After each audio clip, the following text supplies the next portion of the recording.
Pour mettre en peinture ce visage de cette pièce de chez Young Miniature, j'ai utilisé un aérographe. Le visage étant assez simple au niveau des sculptures, pas spécialement de détails, donc j'ai favorisé un travail de base à l'aéro, définition au pinceau et l'ensemble des marquages toujours au pinceau. C'est tout ce qu'on va voir dans ce nouveau tutoriel avec les techniques et le matériel utilisé. Bienvenue sur ma chaîne YouTube SZ Miniature, une chaîne dédiée au montage et à la mise en peinture de figurines historiques. On démarre sans plus attendre avec la première étape.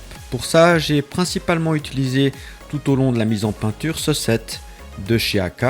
J'ai préparé mon aéro avec une aiguille 0,2 et avec la base bien diluée, pratiquement à 60-40 avec principalement du diluant de chez Tamiya.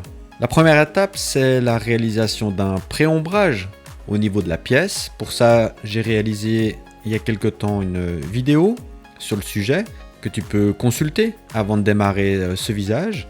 Une fois l'aéro bien réglé, donc j'ai dit une aiguille 0,2, basse pression, moins d'un bar, avec une peinture fortement diluée, et très doucement j'applique une couche de base.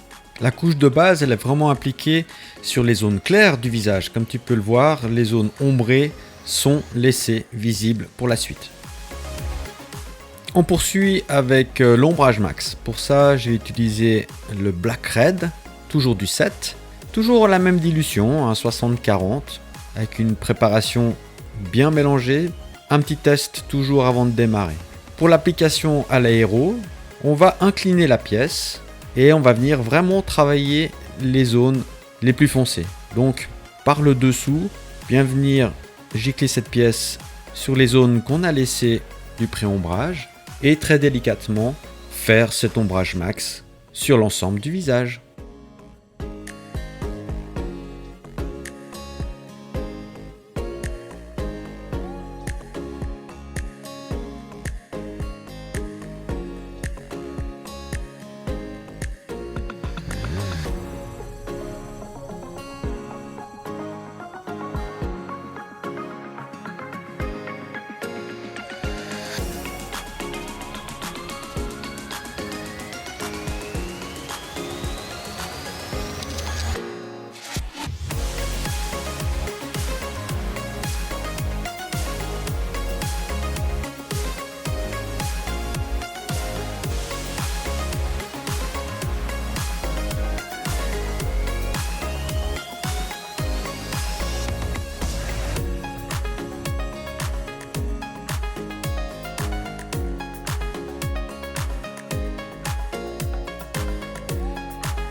C'est le moment d'appliquer un premier éclairci avec du skin tone.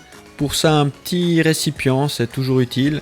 On prépare son mélange à l'intérieur, toujours la même proportion à l'intérieur du godet de l'aérographe. Toujours un petit test avec une aiguille vraiment très propre pour éviter les crachats. C'est toujours un équilibre entre la dilution et la pression à trouver, donc des tests à réaliser. Toujours une aiguille propre pour pas que ça fasse justement, comme je viens de le dire, des crachats. Et là, l'inclinaison, elle est par le haut. Donc vraiment comme si on travaillait une lumière zénithale. Et on vient travailler très gentiment, tirant très légèrement sur la gâchette pour venir déposer le premier éclairci.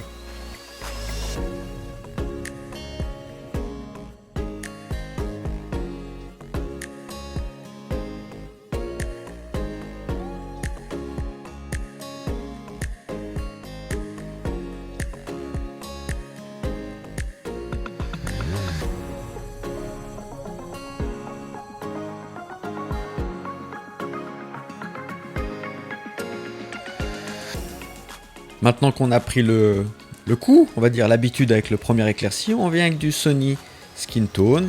Même principe, une bonne dilution dans le godet. Et toujours le même travail avec l'inclinaison de la pièce.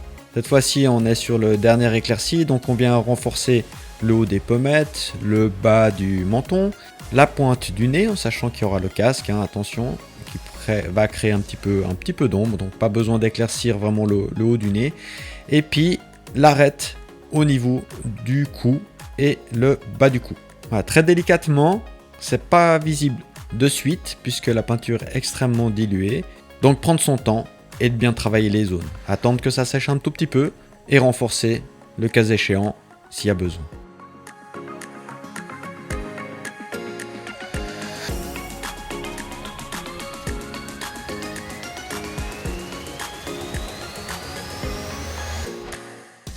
L'étape définition. Donc là on reprend chacune des couleurs.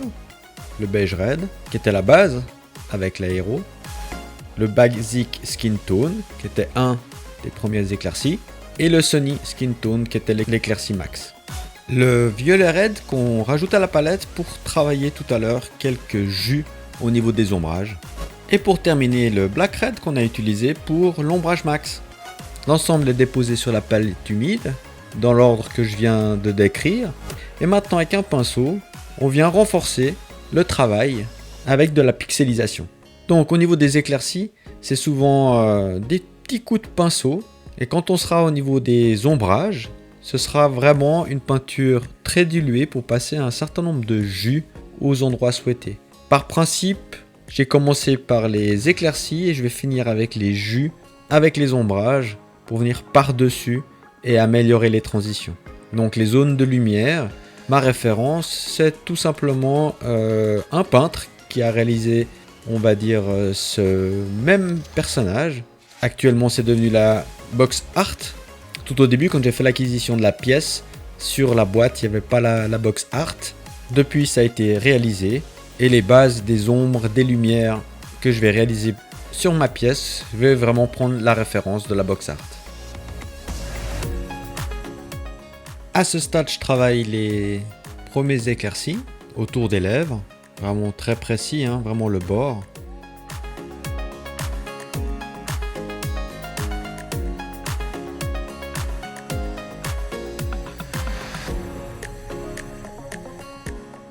Point de lumière max au niveau du menton, partie supérieure.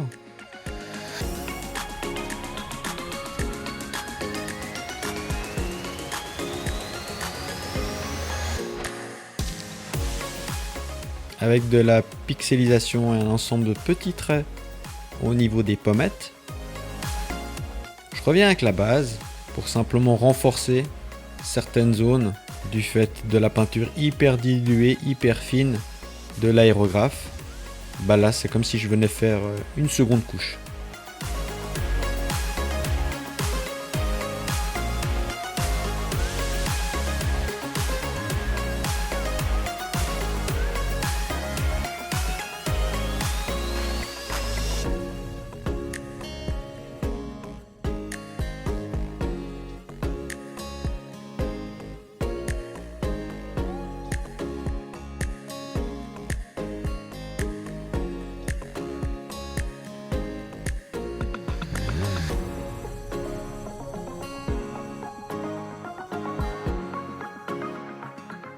La peinture est assez diluée, hein, 60-40 sur ma palette, on le voit. Ça me permet aussi de faire quelques jus qui viennent par-dessus les éclaircies pour faire bien les transitions.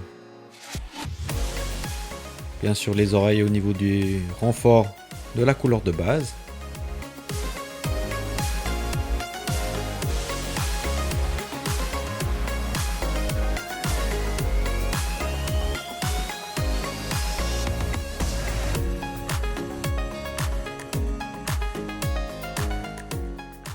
On va renforcer le black red, donc l'ombrage max, avec une peinture bien diluée. Et là, on va retravailler simplement les zones au pinceau.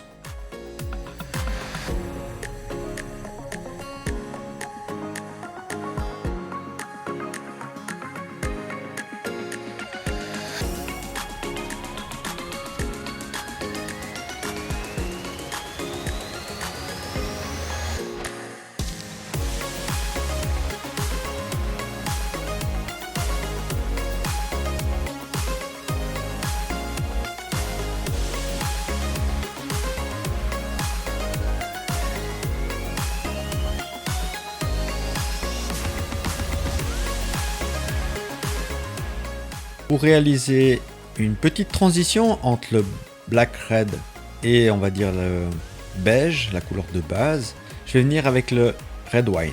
Et là, je vais venir l'appliquer avec aussi une peinture très diluée, avec de fines couches, comme on peut le voir, gentiment entre les transitions de la couleur de base et de l'ombrage max.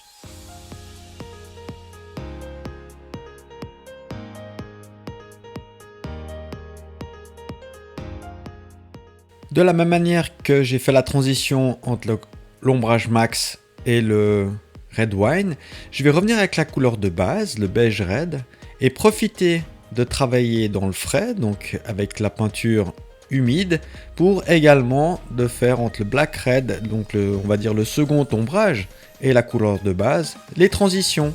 Donc là c'est vraiment un travail dans le frais pour améliorer encore les transitions entre le deuxième ombrage et la couleur de base. Pour faire ça, une peinture suffisamment diluée et vraiment avec un travail dans le frais.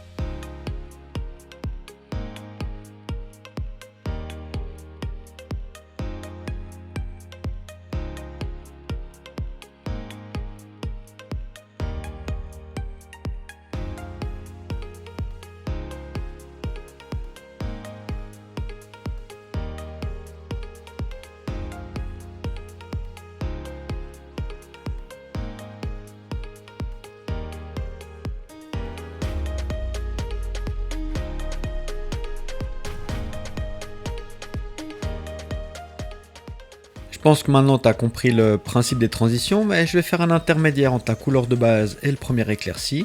Et comme tout à l'heure, avec une peinture très diluée, toujours la même chose, on vient passer un jus, justement, et toujours en travaillant dans le frais, pour améliorer entre, on va dire, l'éclairci maximum et la couleur de base, avec ce mélange 50-50 entre la base et le premier éclairci.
Toujours avec ces transitions entre le violet red et le black red, avec une peinture fortement diluée, je vais venir compléter des petits jus par-dessus et améliorer toujours les transitions. Donc là, je vais varier entre ces deux teintes, toujours fortement diluées sur les zones des ombrages, voire des transitions.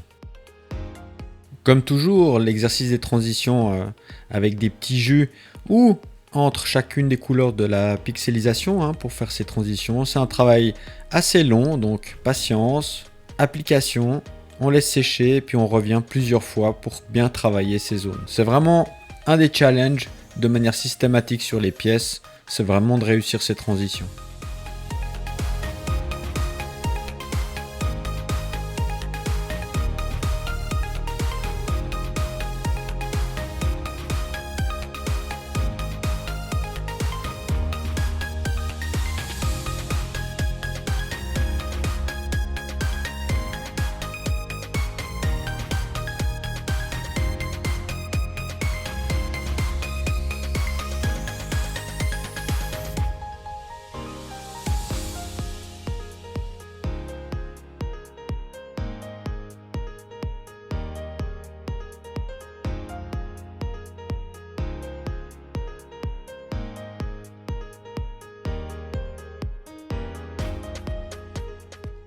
On y est presque, hein. On va travailler encore quelques éclaircies avec le deuxième justement éclairci. Et puis là, je viens retoucher un petit peu sur les quelques petites pointes de lumière sur les oreilles.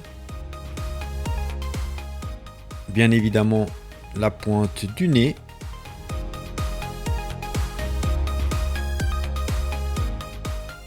Petit bout des narines sur l'extérieur des narines. Le haut des lèvres.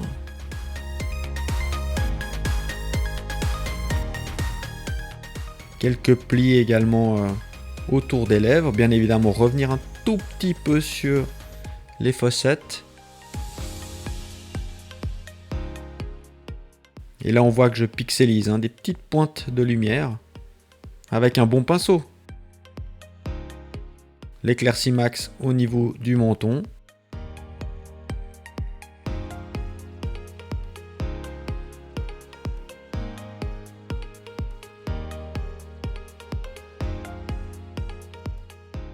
Toujours autour des lèvres.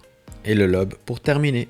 À ce stade, on a une bonne base pour passer à la suite de la mise en peinture. Il est possible de compléter toujours un petit peu des transitions, hein, par-dessus ou différents petits jus pour éliminer un petit peu ces coups de pinceau qui peuvent être trop visibles quand on regarde le visage.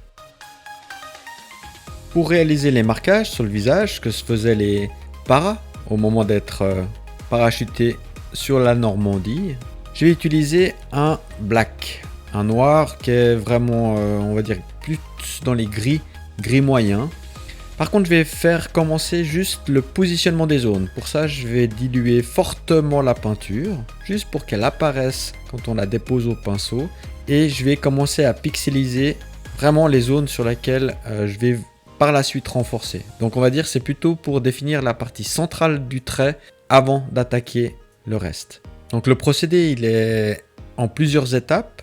Juste définir la zone avec une couleur très claire et après on va renforcer le centre du marquage pour venir plus clair et plus pixelisé à l'extérieur.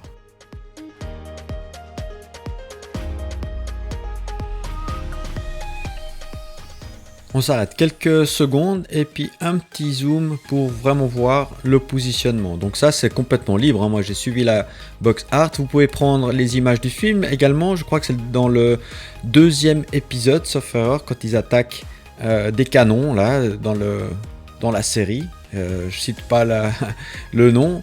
Mais vous pouvez revoir ça exactement dans le Capitaine Winter, justement dans une scène où il a exactement cette même position. Donc vous pouvez reprendre exactement son marquage ou celle qui est sur la box art. Ouais, c'est plus ou moins très proche, hein, franchement. Et puis maintenant, on va renforcer un petit peu tout ça.